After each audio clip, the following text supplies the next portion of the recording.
La política es cultura, porque todo es cultura y porque somos radio. Radio Cultura. fmradiocultura.com.ar. Al derecho y al revés, un programa de radio que aborda diferentes temas con una perspectiva amplia y siempre fomentando el debate respetuoso de posturas diversas.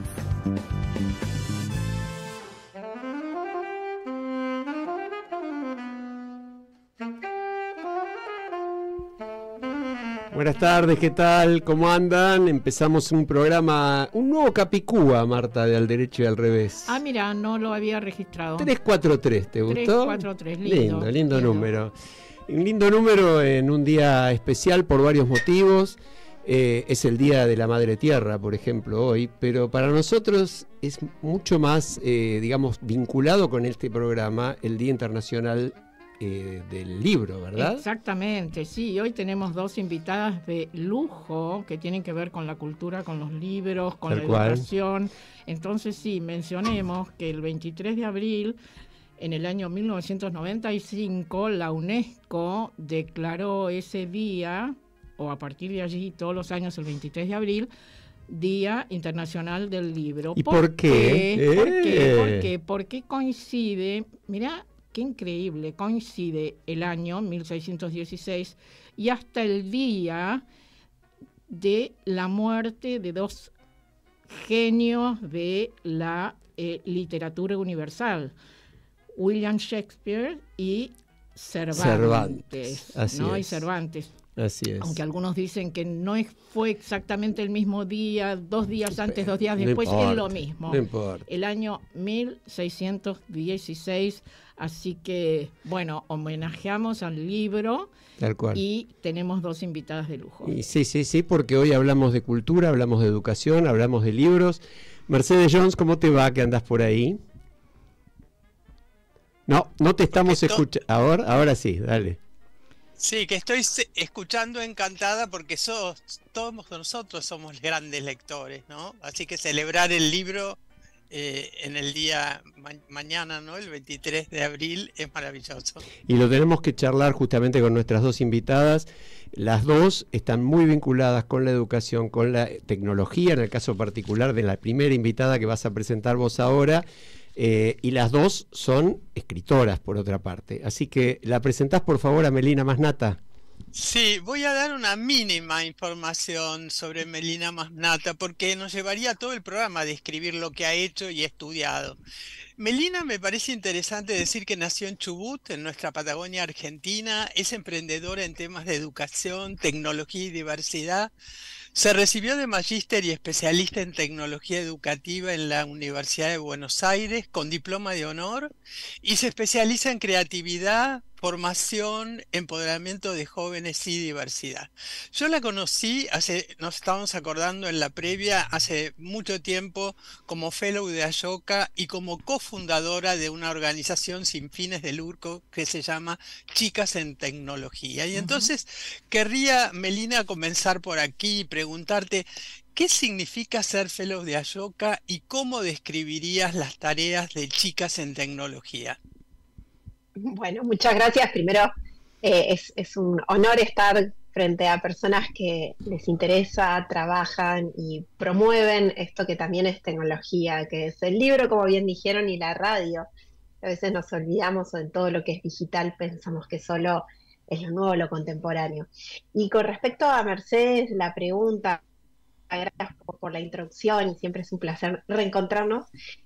Para mí, ser Ashoka de Fellow significó tener una identidad, porque recordemos que hablar de emprendimientos y emprendimientos de impacto es algo bastante reciente. A veces, si le decías a alguien, estoy emprendiendo con impacto, te miraban con cara de, uy, no estás haciendo nada relevante, o lo típico, ¿no? Suena a humo, ¿no? Como en el mundo más tecnológico viene como esa percepción a veces hasta negativa. Y siempre cuento que Ashoka tiene un punto que tiene que ver con la primera organización que se dedicó a invertir en quienes emprenden, y no solo en los emprendimientos, porque bueno, hay investigaciones que avalan el trabajo de Ashoka donde explicitan que quienes emprendemos tenemos eso en el ADN y vamos a emprender varias veces en nuestras vidas, por lo tanto a veces nos encontramos con una excusa y otras veces nos encontramos con otra, y también los ecosistemas o los tiempos o las épocas nos van marcando qué hay que cambiar y qué hay que modificar. Y de hecho, hoy por ahí conocemos más Endeavor, que es una organización que seguro la tienen en mente y demás, sí, claro. Pero Endeavor basa su modelo en Ashoka, así que cuenta un poco la historicidad, el impacto y la relevancia de Ashoka. Y Ashoka significa ausencia de tristeza. Es una palabra en sánscrito y es muy interesante también, como a Bill Drayton, que fue la persona que lo fundó y hoy por hoy sigue todavía activo, se le ocurrió, y un poco su lema tiene que ver con que quienes emprendemos con impacto, no, como típico, no enseñamos a pescar, no damos el pescado, sino que nos conectamos y tenemos la búsqueda de cambiar el sistema de pesca. Y un poco de eso se trata también, pensar las soluciones de manera sistémica y no simplemente cuando hay una falta o algo, estar trabajando desde ese lugar. Y ahora lo conecto, Mercedes, con lo que mencionabas de Chicas en Tecnología, que es una organización que nació entre el 2014 y 2015, cuando tampoco hablábamos mucho de estos temas, si bien era un tema de agenda o estaba empezando a suceder algo en relación a qué pasa con la diversidad en los ambientes emprendedores y sobre todo en los ambientes emprendedores tecnológicos. Bueno, un grupo en principio éramos 9 mujeres y después terminamos siendo 4 las que lo llevamos a la realidad, pero digo, también éramos pocas. Empezamos a conectarnos con que teníamos un desafío de crecimiento en nuestra carrera profesional y un poco decíamos, bueno, pero lo que está pasando es que de alguna manera somos mujeres en tecnología y hay algunos desafíos y sesgos de que este sistema está pensado para por ejemplo, el momento de mayor calidad de una carrera. Nos encontramos con algunos otros desafíos, como por ejemplo elegir entre las tareas del cuidado o el desarrollo o el crecimiento en temas de liderazgo. Y lo que fue interesante es que en ese momento nos sentamos y buscamos datos, buscamos números y dijimos, bueno, lo más importante que tenemos que hacer no es trabajar solo en nuestro desafío, sino un paso antes. Y así es que la organización, desde el 2015, que en realidad oficialmente la inauguramos, se dedica a trabajar a cerrar la brecha de género en temas, principalmente todo lo que decimos, no solamente en emprender, sino estar en posiciones vinculadas al desarrollo de la tecnología, sino y principalmente de liderazgo, porque hoy por hoy lo vemos, no es solamente que puedan acceder al mundo tecnológico, sino que también puedan estar en posiciones de toma de decisión. Melina, sí. Perdóname la interrupción, pero ahí me interesa mucho una frase tuya. Vos decís evitar hablar de las consecuencias de las cosas sin pensar en las causas, vinculado con lo que estás diciendo. Nada pasa sino que alguien o algo, una cultura, por ejemplo, acciona para que las cosas sean como son. Preferimos decir que las mujeres fueron excluidas del mundo de la tecnología y la ciencia a decir que están subrepresentadas como si fuera un hecho fortuito. Lo quise remarcar porque creo que va exactamente en el punto que estás hablando, ¿verdad? Es decir, no es una casualidad, es simplemente la consecuencia de hechos. Tal cual, Alejandro, y eso que traes es nodal, porque también el mundo tecnológico fue creado por mujeres, y eso es algo que nos olvidamos. La primera persona que desarrolla lo que hoy conocemos como programación es Ada Lovelace. Cuando pensamos el software que hizo que el hombre llegue a la luna, fue una mujer que está viva. Digo, hay un montón de momentos que, bueno, al último tiempo empezaron a visibilizarse, esto como que bien vos decís, que no es solo un dato, sino es qué pasó en el camino. Y a mí me gusta traerlo como ejemplo porque digo, si esto pasó en este grupo, podría pasar tranquilamente en otro grupo, en donde digamos, ay, es que faltan hombres en el campo de la matemática, por ejemplo, y en realidad quizás estuvieron y no los vemos y pasó algo que en el mundo tecnológico lo tenemos muy claro, que tiene que ver cuando la tecnología se volvió más de consumo masivo y cómo intervino sobre todo el tema de marketing en representar, por eso esa palabra que traes me parece tan clave, los estereotipos o lo que se llama en el mundo de marketing, bueno, quién es el buyer persona, cómo, a dónde enfocamos, a dónde targeteamos, y ahí lo interesante que pasó es que si vemos las propagandas son todo el tiempo hombres, nerds, ¿no? Con esto los anteojos, también con un estereotipo de hombre que trabajaba en la oficina, que entonces esto le iba a servir. Y así fue, de alguna manera, cambiando nuestra visión de quiénes podrían ser las personas que estuvieran trabajando en este ámbito y desarrollando esta tecnología.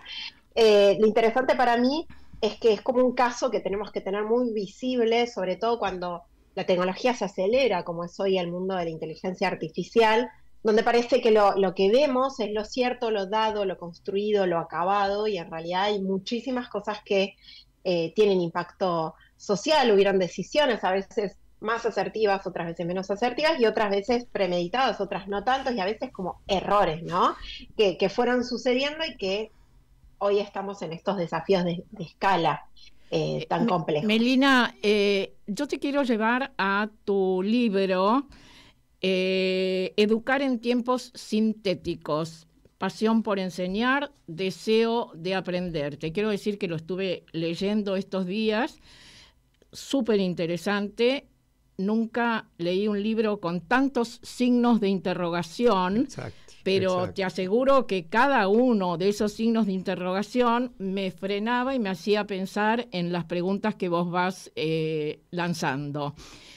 Pero quiero preguntarte una cosa. ¿Por qué tiempos sintéticos? Porque lo sintético uno lo asocia o a procesos industriales o lo asocia también a la filosofía, lo analítico y lo sintético. ¿Por qué elegiste esa calificación, tiempos sintéticos? Bueno, está excelente tu pregunta. Tiene que ver con dos vertientes, ¿no? La primera es un poco cómo consumimos hoy todo lo que hacemos en lo digital, incluso en las redes sociales. Parece que lo sintético es lo que pega, ¿no? Hay un montón de hoy cuestiones que encontramos en TikTok o en Instagram, de las 3 frases que tenés que decir para que las personas... Es decir, en este caso sintético estaría asociado a síntesis.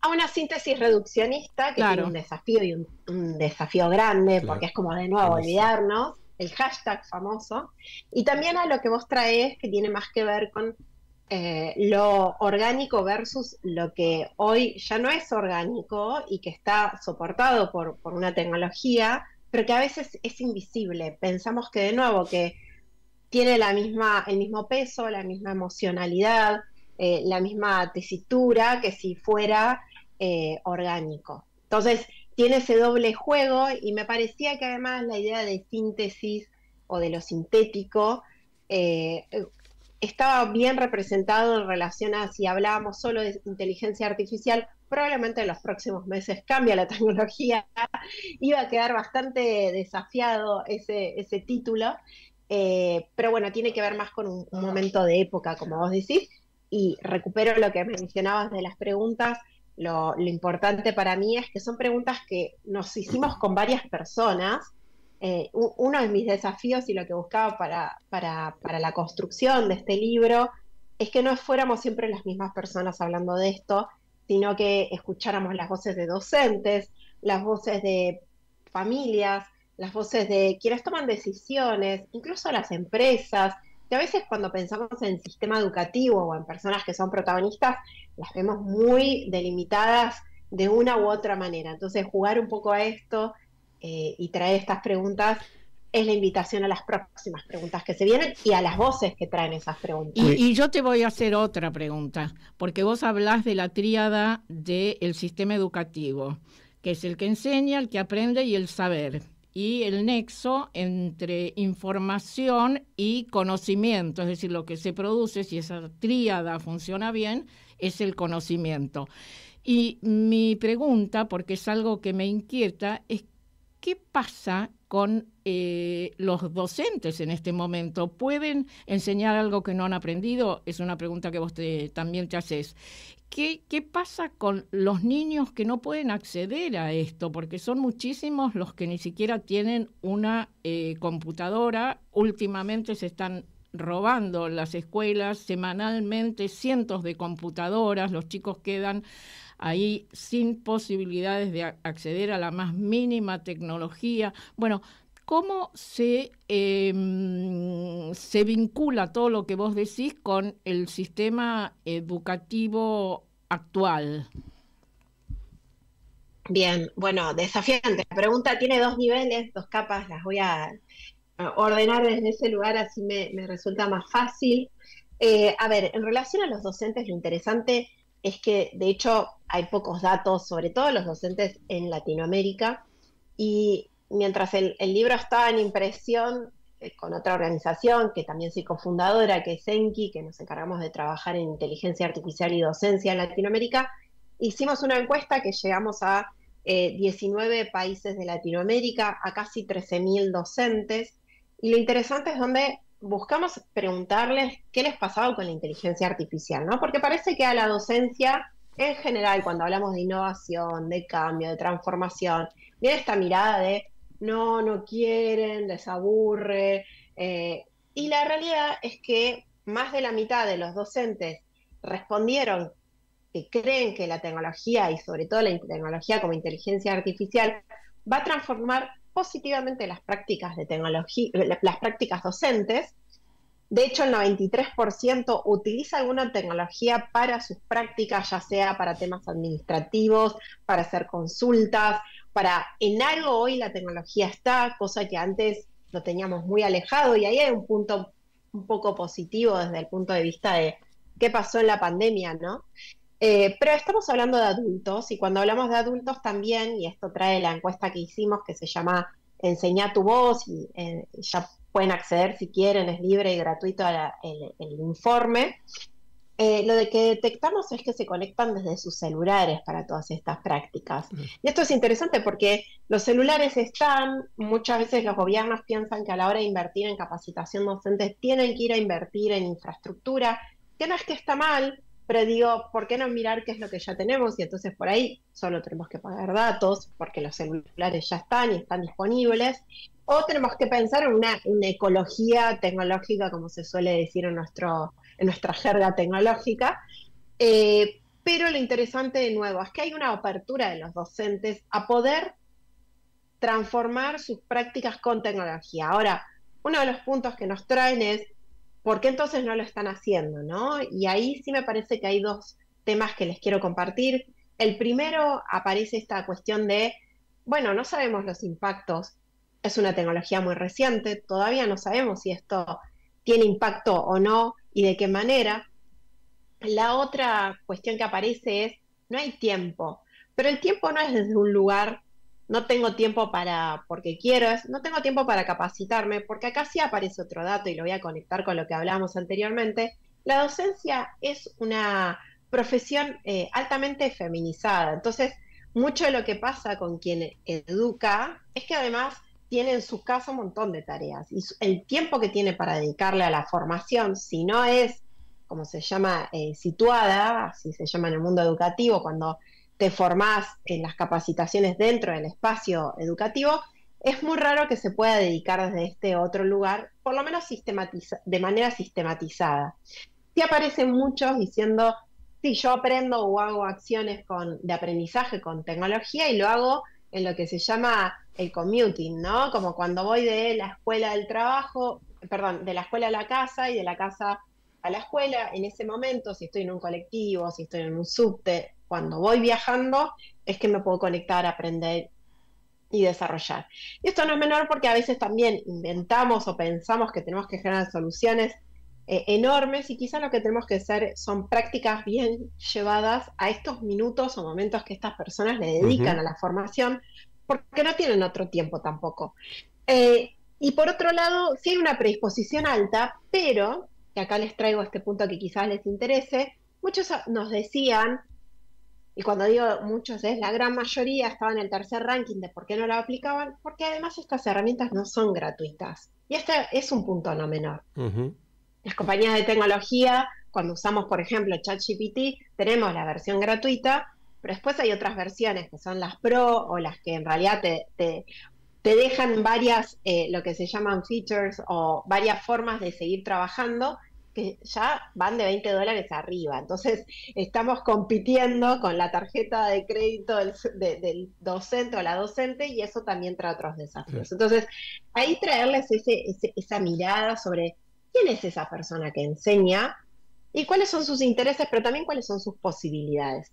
Y por otro lado, esta pregunta que aparece sobre quienes estudian, sí es cierto, hay un desafío muy grande. De hecho, yo traigo el ejemplo de un caso en Estados Unidos de una directora de escuela que detecta que allá lo que son las evaluaciones nacionales se hacen a través de pantalla.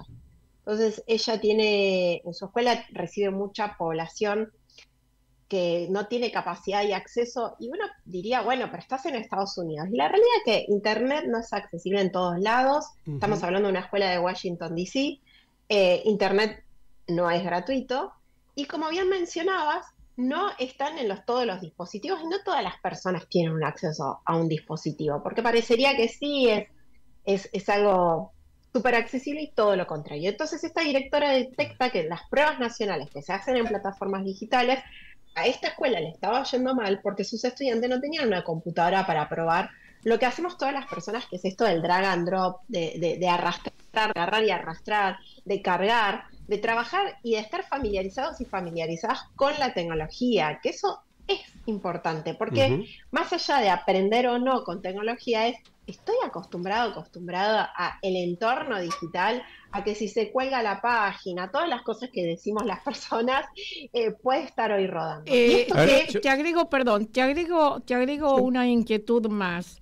Todo esto que vos decís, que suena sumamente atractivo, se ve en tu libro, pero yo me pregunto, ¿qué pasa con los niños argentinos en este momento, gran parte de ellos en el sistema educativo, que están en tercer grado y no entienden lo que leen, o algunos ni siquiera saben leer y escribir? ¿Qué pasa con esta situación y el intento de que utilicen nuevas tecnologías?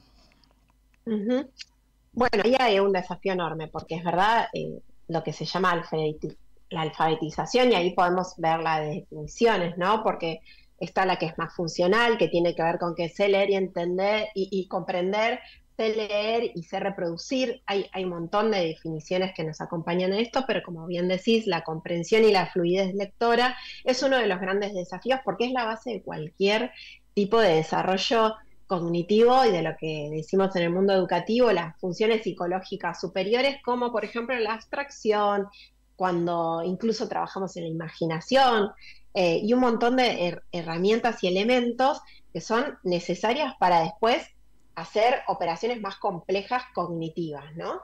Entonces, esto que mencionabas creo que es un punto, porque por un lado tenemos la tecnología que compite, y compite en la atención. Cuando digo en la atención es, hoy uno va a comer o va a cualquier lugar y ves que la gente en general le pone desde cualquier edad el celular enfrente a esa niña o a ese niño, no importa, y acá sí voy a hacer una desagregación, no importa, es algo que nos está tamizando a todas las clases sociales, porque incluso en Argentina particularmente y en Latinoamérica tenemos una alta dotación de tecnología. De hecho, tenemos casi 2 celulares por persona. Puede ser que uno no lo uses o sí lo uses, pero esto es un punto que no es menor. Ahora, cuando esto le compite a la atención, que es la nafta y la capacidad, y yo lo traduzco como la nafta, pero la base para poder prestar atención, generar un hilo cognitivo de esto está conectado con esto, y entonces el entrenamiento que supone, y acá voy a decir una palabra que es el entrenamiento, y a veces en el mundo educativo fue una palabra que muchas veces estaba más como conectada con el conductismo, y entonces fue negativa, y la realidad es que no, que hay muchas cosas que nosotros tenemos que repetir y repetir para poder consolidar, y de hecho la memorización o la memoria, no como lo estamos pensando, ¿no? Repetir como un loro, como solíamos decir, no es algo negativo, sino es algo que se necesita en una fase, ¿no? Entonces, Melina, perdóname, sí, porque se nos van los minutos y hay algo que no quiero dejar, dos cosas que no quiero dejar de hacer. Una, recomendar tu libro, porque verdaderamente vale la pena. Nosotros siempre recomendamos algún libro, y en este caso, Educar en tiempos sintéticos, pasión por enseñar, deseo de aprender, hermoso título. Además, decir que se presenta el jueves 2 de mayo, a las 5:30 de la tarde en la Feria Internacional del Libro, en la sala Rodolfo Walsh, pabellón amarillo, así que transmitimos la invitación a nuestra audiencia. La otra cosa que quería que digas dos palabras. Vos hablás justamente, por ejemplo, mencionás las deepfakes hechas con inteligencia artificial, es decir, el problema de las fake news en la web tan creciente. Decís que la tecnología opera como un espejo aumentado, que nos muestra amplificado lo que está mal y lo que está bien.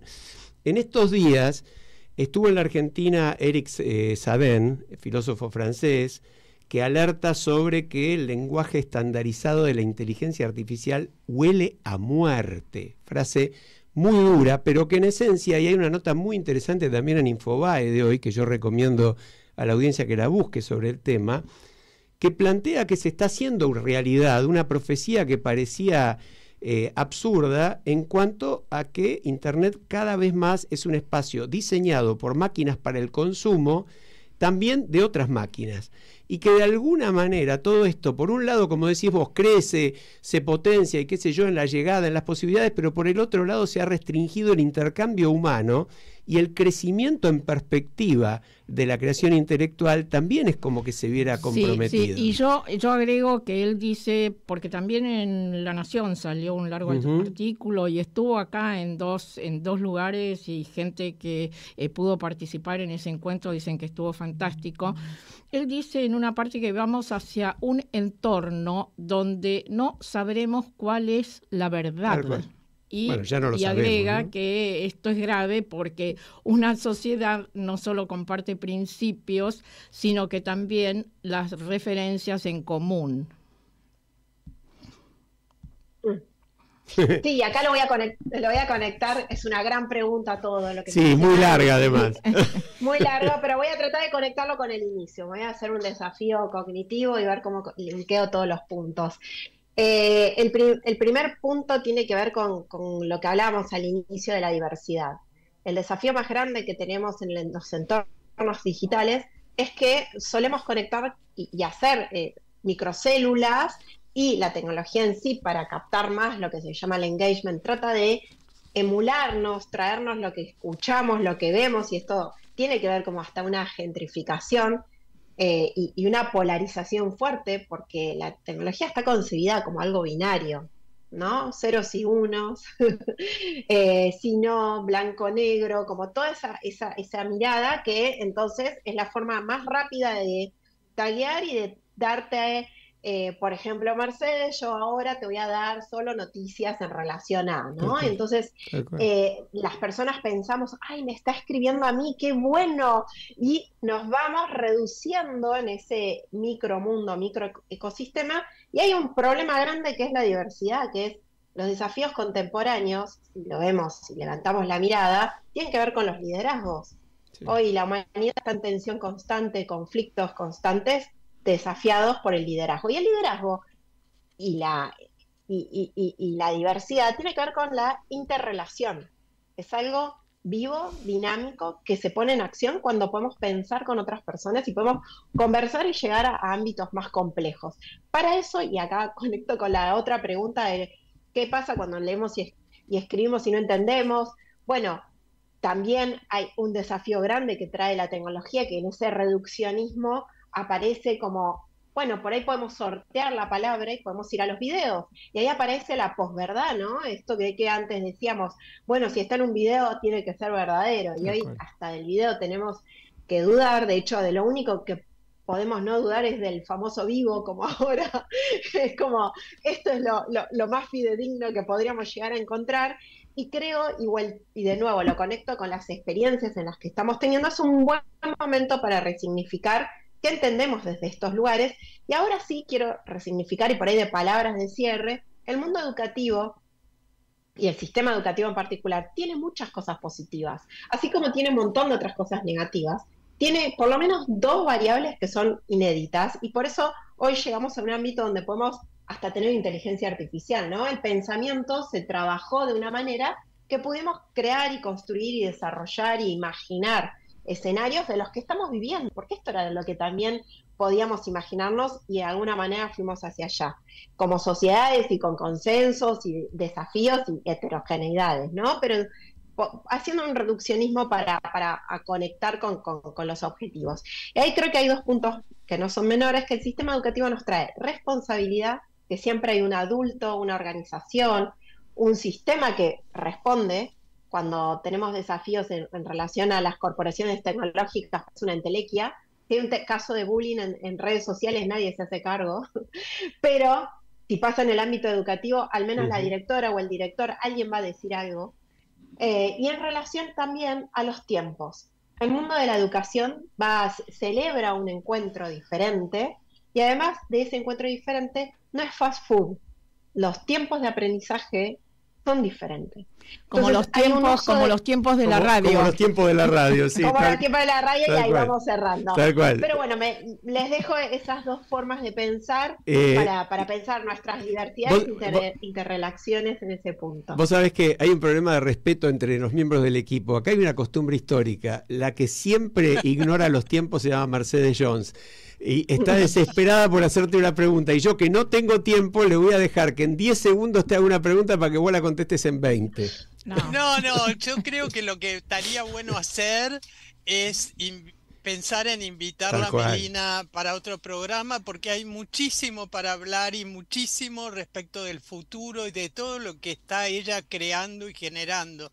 Y me parece que es importante dejarlo así. Tal cual. Mil gracias, Melina. Lo habíamos pensado antes de empezar, Melina, porque no nos alcanzaban las hojas para anotar las preguntas. Así que muchísimas gracias por tu participación, Melina Masnata, y no se olviden de acompañarla el jueves 2 de mayo a las 5:30 en la Feria del Libro.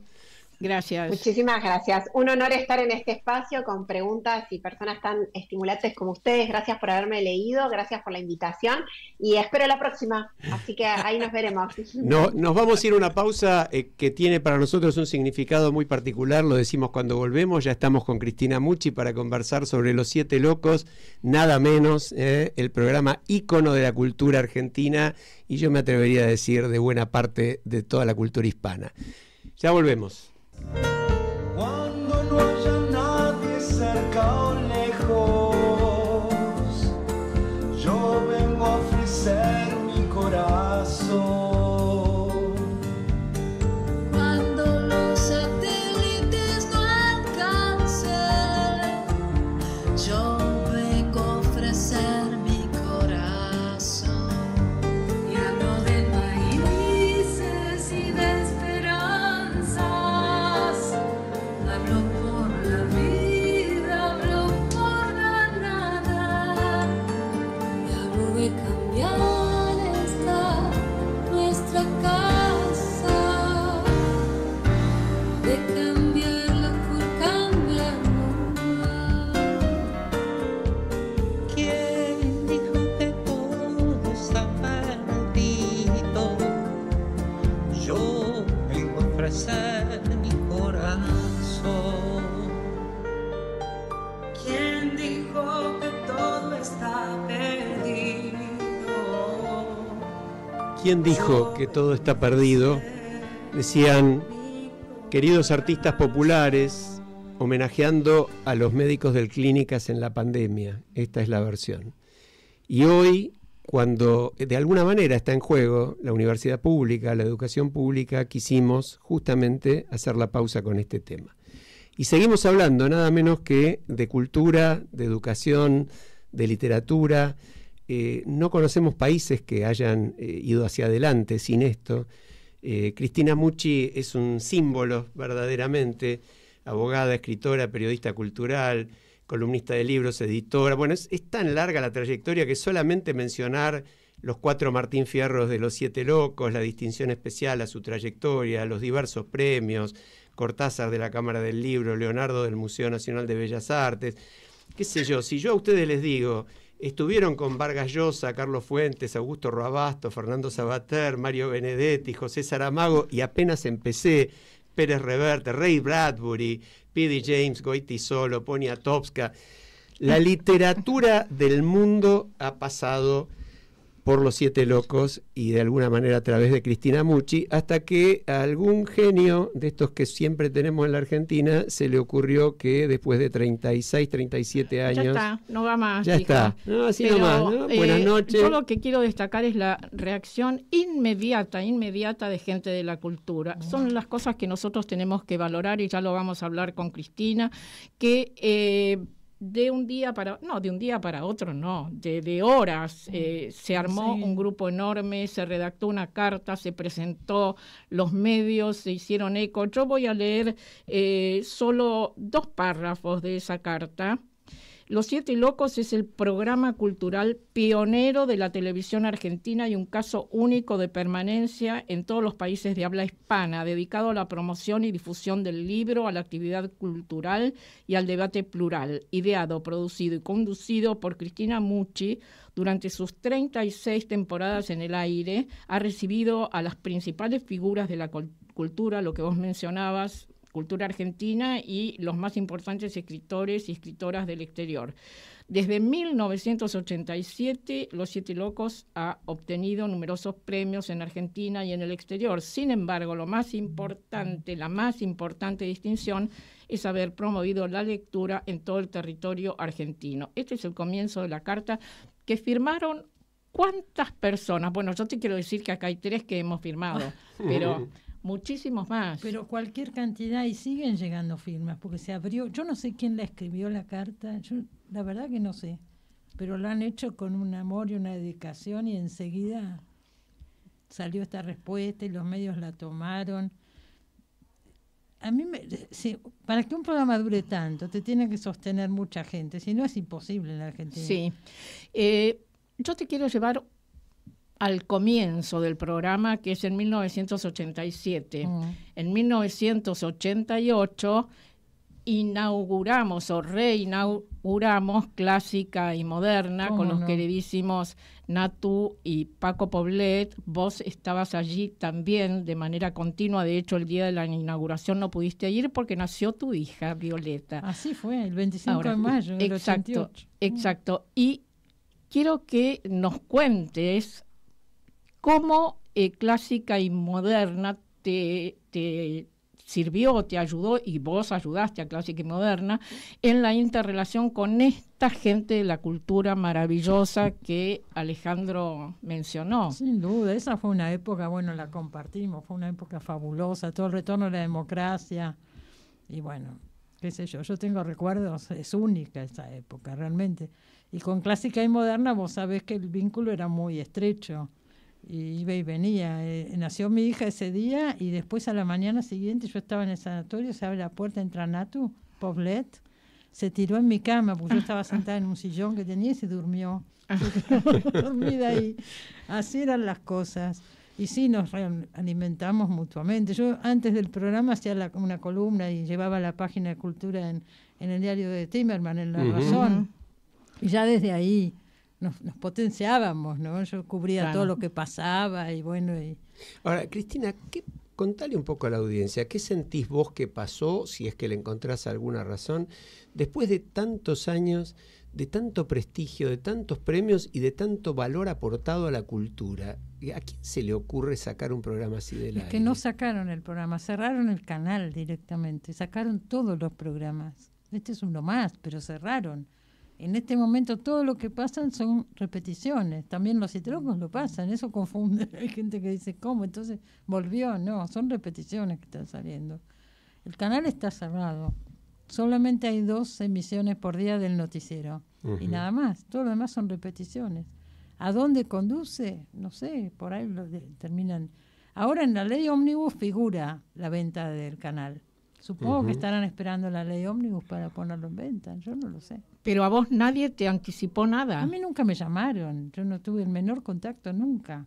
Yo grabé hasta fin de año, después en enero y febrero en general se repiten programas porque se toma vacaciones muchos técnicos, no hay posibilidad de grabar. Yo dejo preparado algunas ediciones de lo mejor del año. Este año no dejé nada porque era el cambio de gobierno. Bueno, repetimos. Enero, febrero, marzo. Pasó de todo ahí. Yo leía por los diarios. El que estaba renunció, vino otro, qué sé yo. Nunca me llamaron. Ahora ya, esto es abril, la Feria del Libro, tampoco me llamaron. Bueno, ¿qué puedo yo pensar? Qué vale. Hasta acá Mercedes. llegamos. Mercedes, no, estás muteada, me parece. No, ¿me escuchan bien Sí, ahora? perfecto. Sí, ahora sí. Sí. No, que siempre te estamos remitiendo al pasado y a mí me interesaría mucho conocer qué te imaginás haciendo en el futuro, porque vos sos una persona creativa que has demostrado el poder renovar tu propio programa a lo largo de los años. Entonces, independientemente del lugar, ¿en qué lugar estarías alojada? ¿Cuál sería alguno de estos sueños todavía no cumplidos en tu propio programa? Yo me propuse, es una pavada lo que voy a decir, pero uno se hace esos desafíos. Digo, vamos a llegar a los 40 años de los 7 locos, después nos retiramos, pero hasta los 40 yo quiero llegar. Qué bueno. Así que Qué bueno. en algún lugar lo vamos a hacer. Buenísimo. Bueno, Buenísimo. tenemos que pensar y ayudar a Cristina, ayudar al programa, ayudar a la cultura, que en realidad cultura lo que etimológicamente significa es cultivo de la mente, ¿no?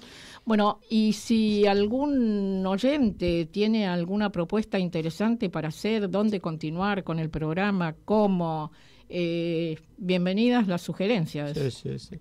Yo creo que el programa Los Siete Locos justamente da para vincularlo con la primera parte del programa, con la charla que teníamos acerca de la educación, la cultura y la tecnología, ¿no?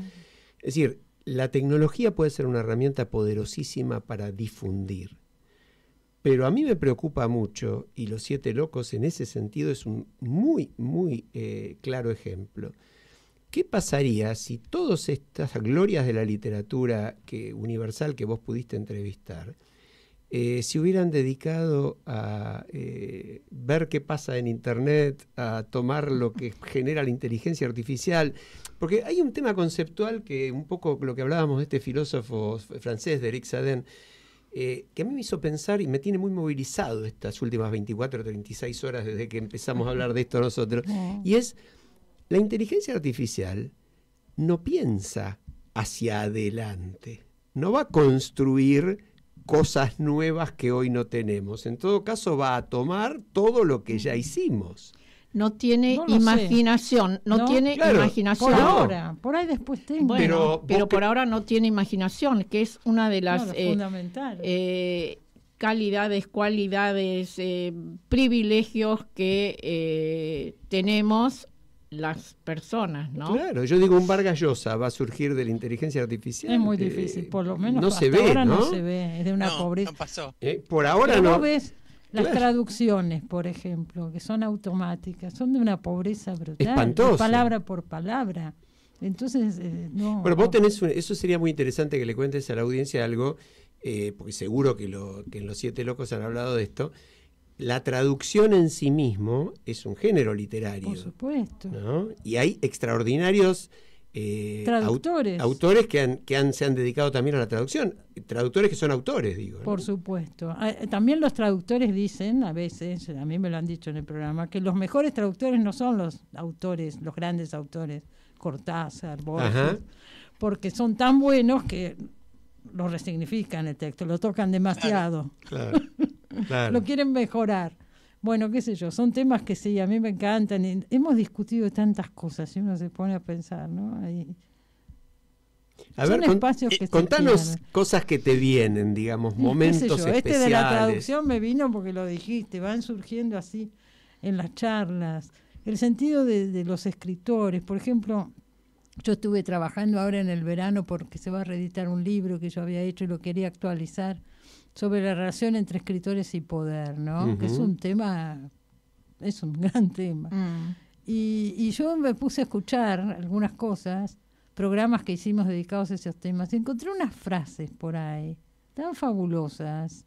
Había una de Noé Trick que yo me olvido, ¿viste? No me acordaba, que decía que él considera que los políticos deberían acercarse a los escritores, a los intelectuales, pero no tanto para seguir sus consejos, sino para frecuentar un poco más lo que significa el habla y lo que significa la palabra. Entonces se embaló y dijo, los políticos tendrían que hacer cursos de poesía, leer poesía. Bueno. ¿Sí? Porque la palabra, claro, porque el peso de la palabra, por la cantidad de cosas que dicen que ya pierde credibilidad y demás. No, bueno, qué sé yo, cosas que van surgiendo y...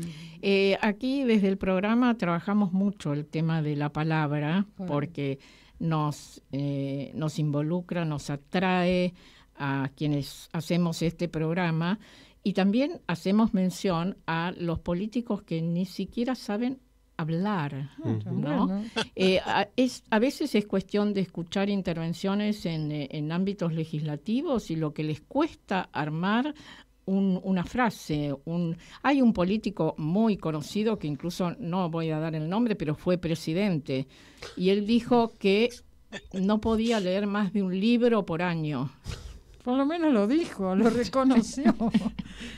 Como venimos, no sé si un libro por año va a ser tan mala estadística.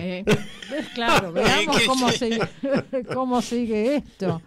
Pero yo vi que Cristina, sí, perdón. Sí, volviendo, porque a mí me interesa que la audiencia, además de todo lo que hemos dicho que vos has escrito varios libros, y hay uno, Las Olvidadas, que se ha planteado como tiene una enorme vigencia en este momento. Y yo tengo una pregunta para hacerte. De Silvina Bullrich, Beatriz Guido y Marta Lynch, que son las tres escritoras que vos analizás en el texto Las Olvidadas, ¿cuál es la que tiene para vos mayor vigencia en este momento? Beatriz Guido, me parece, ¿no es cierto? Puede ser. Beatriz Guido, por los temas políticos que trató en las novelas, por un montón de cuestiones, me parece a mí. No, yo me quedé con la intriga, ¿no? Porque tiene como 20 años que lo escribiste y todos acuerdan con que tiene amplia vigencia el análisis que vos hiciste, y me quedé con esta duda, o sea que para vos sería Beatriz Guido. Sí, pero da para más. Vos sabés que yo lo tuve que revisar, ¿no? Y cambié algunas cosas cuando se publicó ahora de nuevo, 20 años después. Y digo, vos sabés que da para más. El tema de Marta Lynch, te juro que se podría seguir discutiendo, pero ahora ni hablar. Son temas que no se agotan, ¿eh? Sí, tal cual. ¿Y por qué Las Olvidadas, decirle a la audiencia? Y le puse, eso fue, el libro se llamaba, eran 3 libros, cada uno tenía su título. Y eso se le ocurrió al editor que yo tengo ahí en Random. Me dijo, pongamos Las Olvidadas. A mí en general esas cosas ya de entrada digo no. Sí, es choqueante, ¿no? título claro, fuerte. Además cambiarme el título, qué sé yo. Y mi hija Violeta me dijo, mamá, abrite un poco, abrite, es bueno lo que te están diciendo, probá otra cosa. Y dije, vamos. Y es verdad, pues funcionó bien el título. Y son olvidadas, porque hoy, ¿quién se acuerda? Sí, pero tal cual. Pero nadie se acuerda de nadie. ¿Quién se acuerda de Mujica cual. Lainez? Qué sé yo, de tanta gente. Qué horror, ¿no? Sí, hay una frase que vos, justamente en Leopoldo Lugones, Los escritores y el poder, libro que acabás de mencionar. Ese es el que se va a editar de nuevo. Que se va a editar de vuelta. Sí. Vos citás en el comienzo a Borges. Sí. Y esa frase a mí me causó mucho impacto, ¿no? Hay muchos suicidas en nuestra literatura. Alfonsina Storni, Francisco López Merino, Horacio Quiroga. Lo esencial, repito, lo esencial es la sensación de inutilidad que tienen en este país las personas que se dedican a las letras. Es así. Corre Silencio. frío por la espalda, ¿no? Es que ese es el disparador del libro, de eso habla el libro. Es impresionante. En ese momento que se suicidan los 3, se suicida Quiroga, Lugones y Alfonsina Storni, en un plazo de 1 año y medio. Eso fue un impacto muy grande en el país. Y salió Alfredo Palacios, eso está en el libro. Bueno, más adelante Marta Lynch. Claro, pero mucho más adelante. Mucho más pero adelante, eso pasó claro. uno Sí, atrás un del ratito. otro. Sí. Y eran figuras de mucho peso y se suicidaban, ¿no?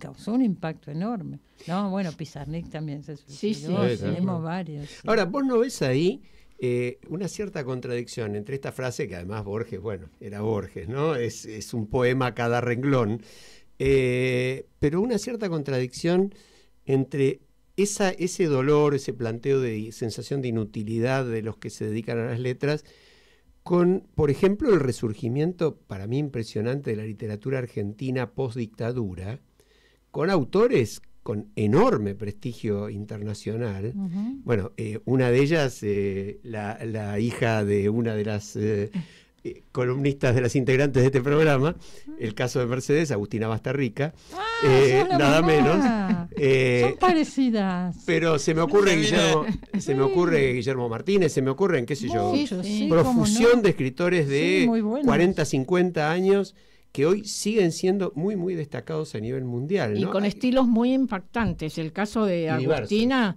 como Tremendo, como es bravo. dice su propia madre, ¿no? La madre dice, Agustina es truculenta.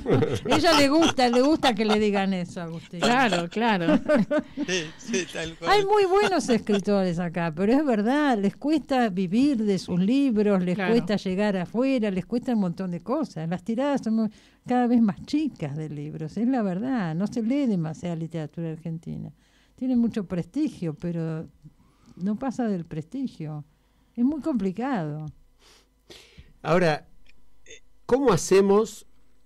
¿Qué se te ocurre que podríamos hacer para que cosas como Los Siete Locos, es decir, impulsos profundos a la cultura, estén vivos? Es decir, mi pregunta sería, vos que tuviste la suerte de tratar tanta gente de tantos lugares, en los países del mundo más avanzados, en los que podemos tomar como ejemplo, Mm. ¿qué hace el Estado? ¿Deja que la cultura camine sola o la Mira, apoya? te voy a decir una cosa.